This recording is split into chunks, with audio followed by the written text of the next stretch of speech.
Durante la cena familiar, dije con una sonrisa: «¿Qué ganas tengo del viaje de este fin de semana?».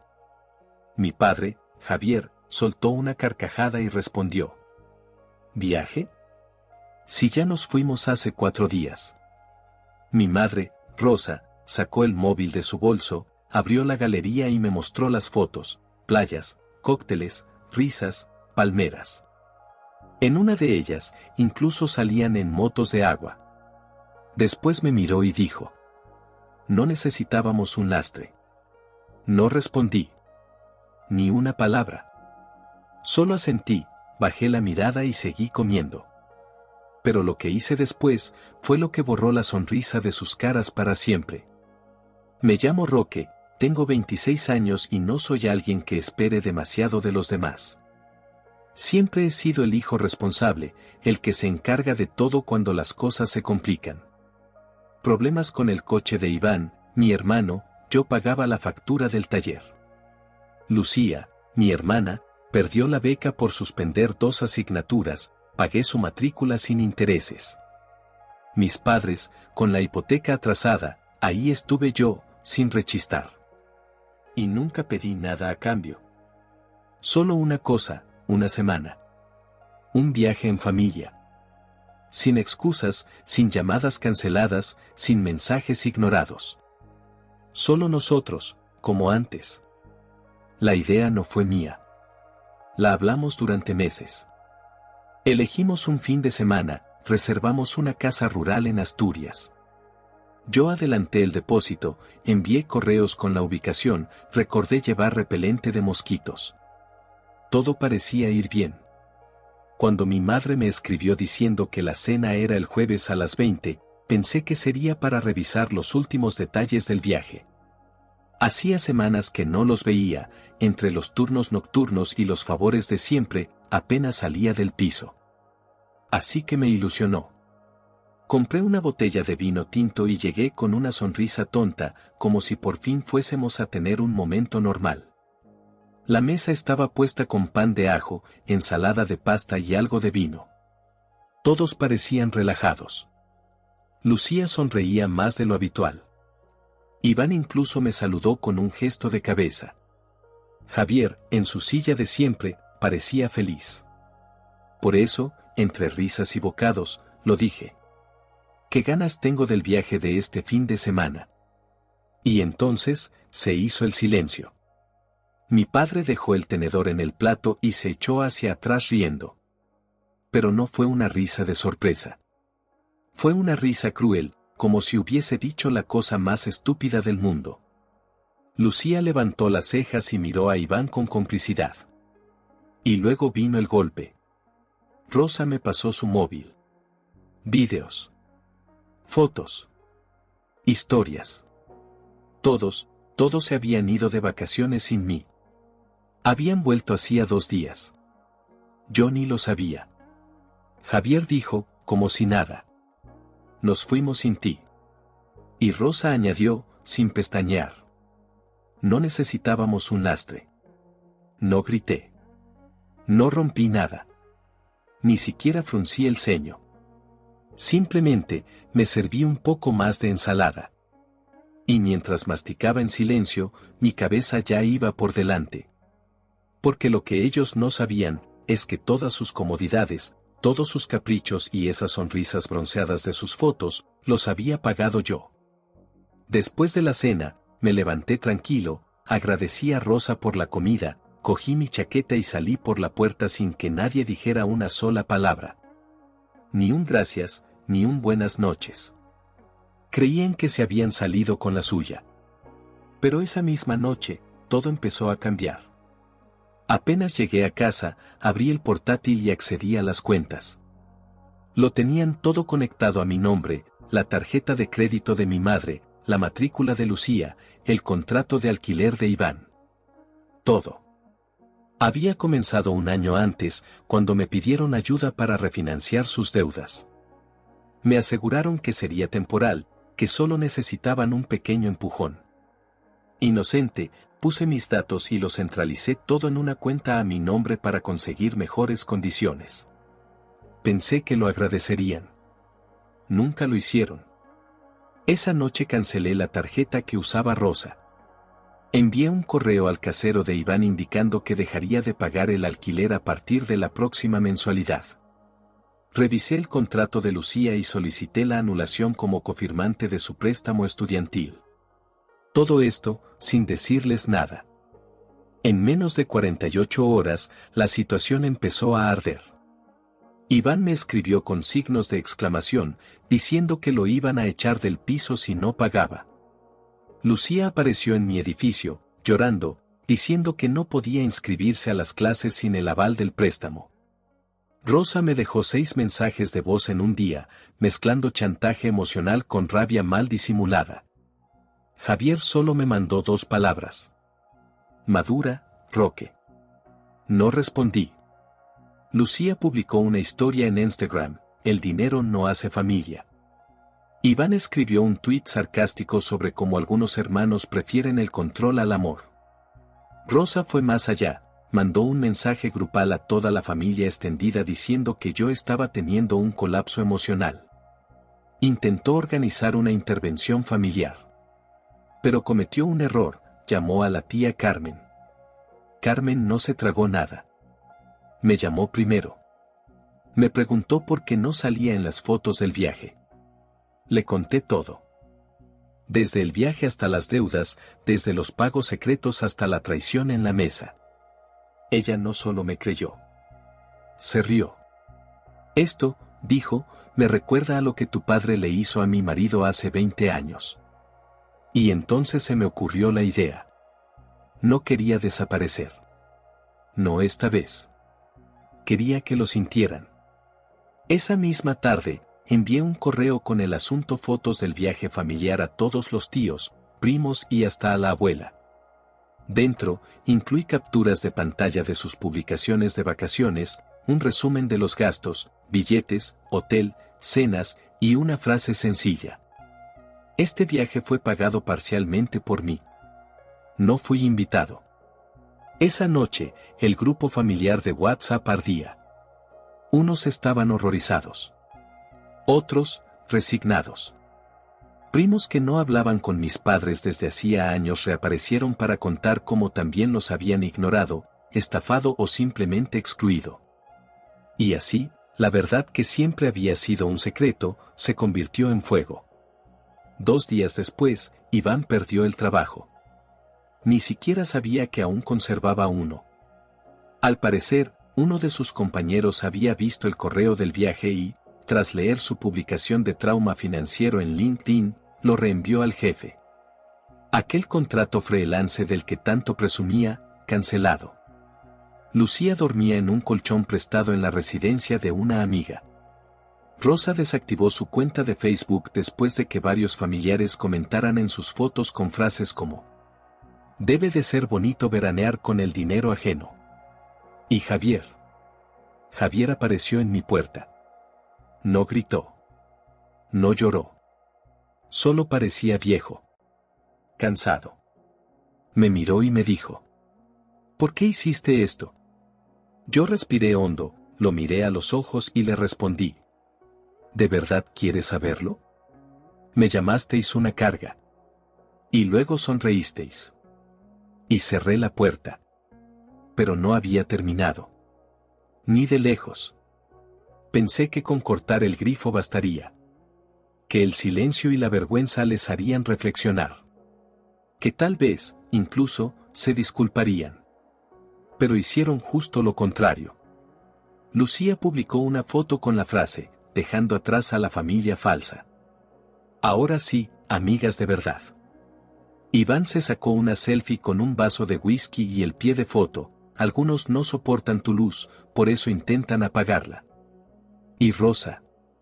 Rosa fue aún más lejos. Llamó a mi oficina. Dijo que estaba preocupada por mi salud mental. Que temía que yo estuviera malversando dinero de la empresa. Mi jefe me llamó. Por suerte, se lo tomó con humor. Pero Recursos Humanos tuvo que abrir un expediente. Me entrevistaron. Me investigaron. Fue entonces cuando entendí, ya no se trataba de defenderse. Querían destruirme. Así que dejé que cavaran su propia tumba. Empecé por Iván. Años atrás, había creado una cartera de criptomonedas y se jactaba de las ganancias en las cenas familiares. Nunca las declaró. Cuando el mercado cayó, vendió todo en silencio. Trabajaba en finanzas. Su empresa tenía políticas estrictas sobre activos no declarados. Mandé un aviso anónimo. Detalles suficientes para que iniciaran una auditoría. Lucía fue la siguiente. Usó su correo universitario para inscribirse en unas prácticas falsas que le permitieron saltarse los créditos obligatorios. La universidad le pagó una pequeña beca. Mandé pruebas. Correos. Capturas de pantalla. Fotos de ella estudiando desde la playa en Cancún el mismo mes. Y Rosa, guardé lo mejor para el final. Había estado usando la tarjeta sanitaria de mi tío fallecido durante años. Una vez, bromeó sobre cuánto se ahorraba en medicinas gracias al difunto. Esperé a tener pruebas. Una carta dirigida a su nombre, pero enviada a casa de mis padres. Fotos. Documentos. Todo.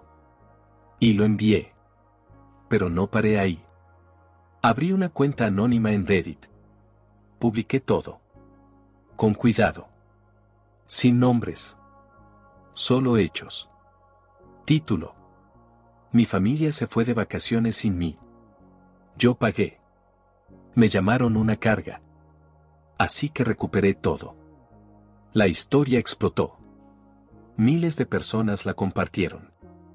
En Twitter. En Instagram. Hasta en TikTok. Se viralizó. Y alguien en la familia conectó los puntos. Stephanie, una prima lejana, comentó. Ya era hora de que alguien lo dijera. Rosa desapareció de redes.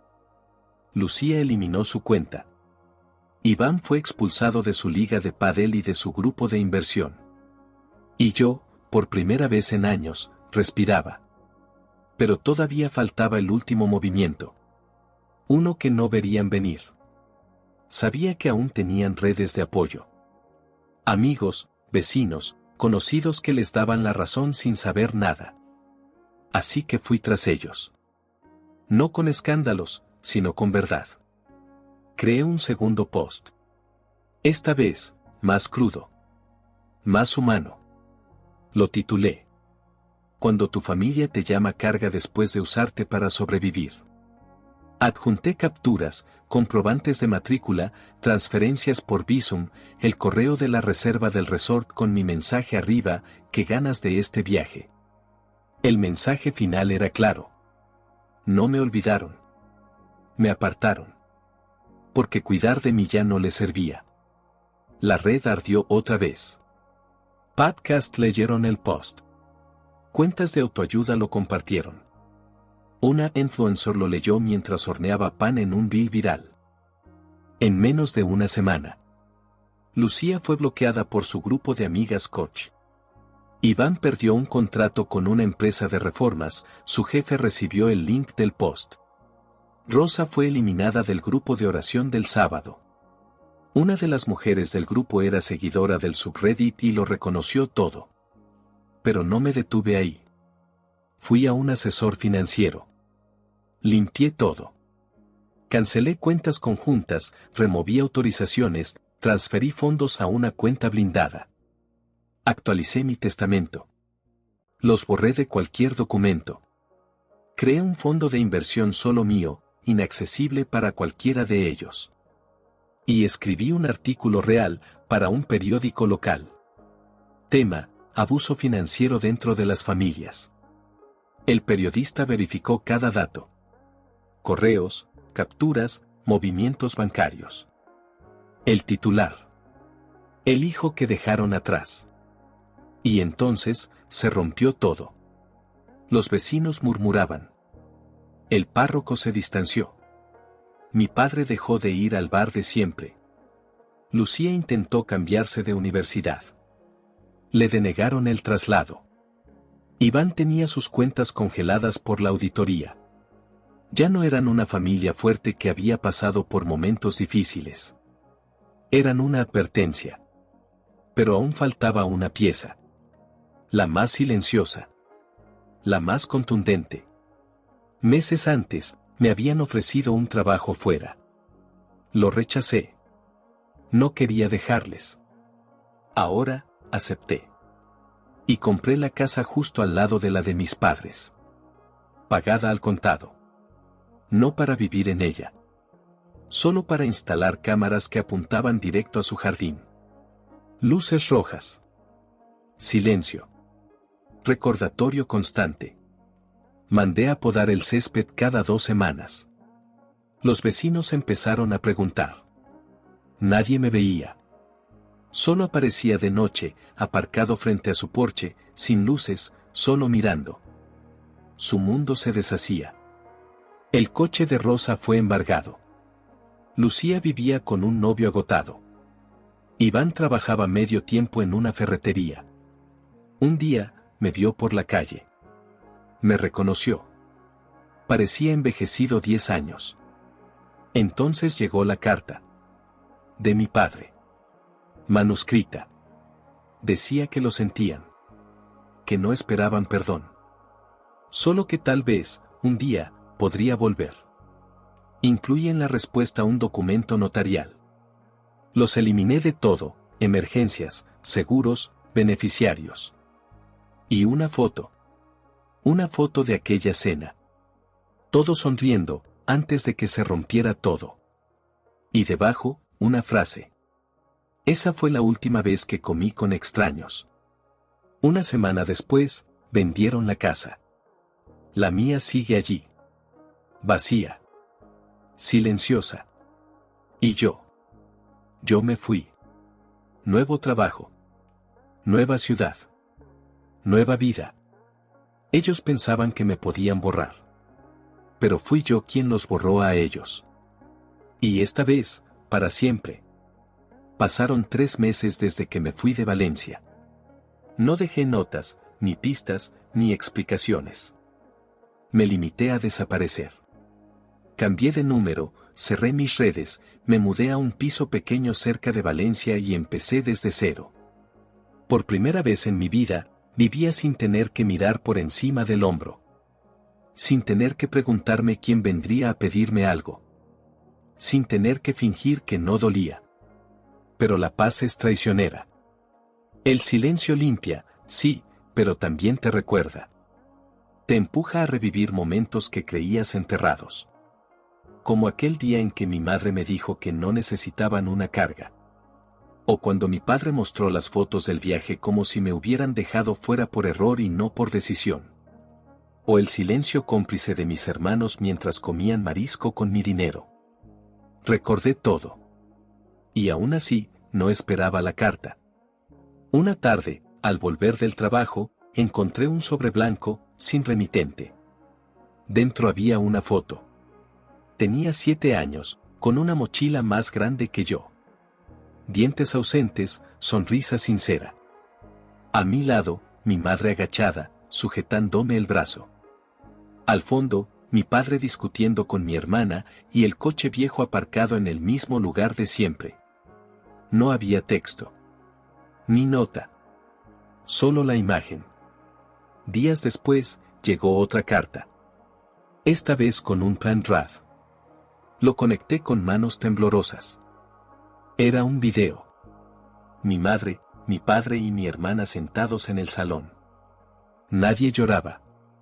Nadie pedía perdón. Solo una frase, dicha por mi madre con voz baja. Sabemos que lo rompimos. No esperamos que vuelvas. Solo dejamos la puerta abierta. Fin. No respondí. No borré el video tampoco. Me dije que no lo hacía por ellos, sino por mí. Porque aún no sabía si ese nudo que sentía era rabia o tristeza. Semanas más tarde, me llamó un número oculto. No contesté. Luego llegó el buzón de voz. Era Lucía. Su voz sonaba distinta, real, como si hubiera dejado de actuar. Me dijo que estaba en terapia. Que ahora vivía compartiendo un estudio con 2 chicas, que nuestros padres ya no le hablaban desde que tomó mi lado. Dijo que había contado todo. Que mintió sobre la beca, sobre el viaje, sobre el supuesto robo. Que estaba lista para asumir las consecuencias. No pidió perdón. No pidió contacto. Solo lo soltó. Y colgó.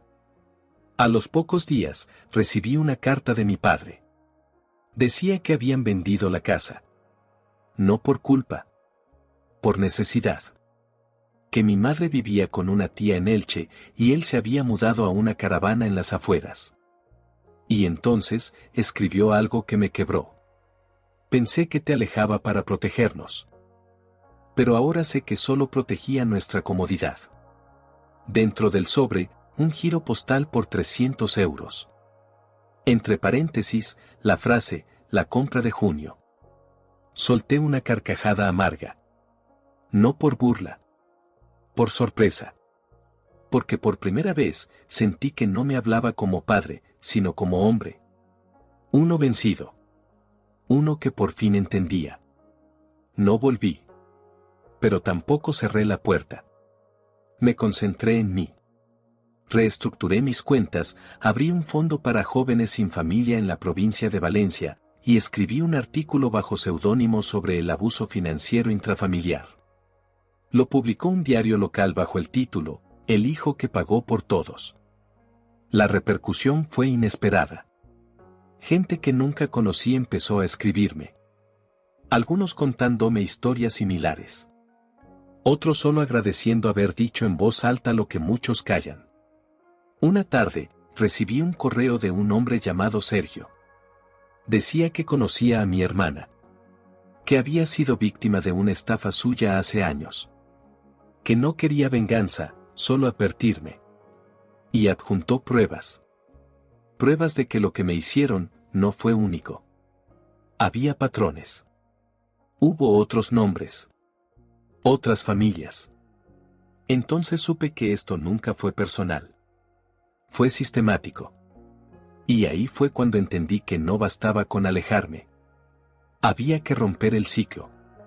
Contacté con una ONG que trabaja con jóvenes expulsados de sus casas por razones económicas.